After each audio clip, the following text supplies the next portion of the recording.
Short video tayo mga OFW. O nga pala, sa mga mag-uumpisa pa lang na gustong mag-umpisa na mangalap ng kanilang mga papilis at kung ano yung mga dapat nilang unahin.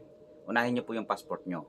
Pero, kasi alam ko yung mga driver o yung mga operator, may mga lisensya na yan. So, kailangan nyo ng inyong mga lisensya, dala-dala nyo, is ID, PhilHealth kung mayroon, Pag-ibig kung mayroon, dalhin nyo na rin. At wag nyo po palang kalimutan ang inyong birth certificate. Okay? NSO. Yan po. Maraming salamat. At subaybayan nyo po ako sa aking pagbibigay, gabay at kaalaman sa aking YouTube channel. Okay? Para sa mga bagong henerasyon ng OFW. Okay? Hanggang sa muli. Ang yan tracker ang sabi, kung saan ka masaya, doon ka.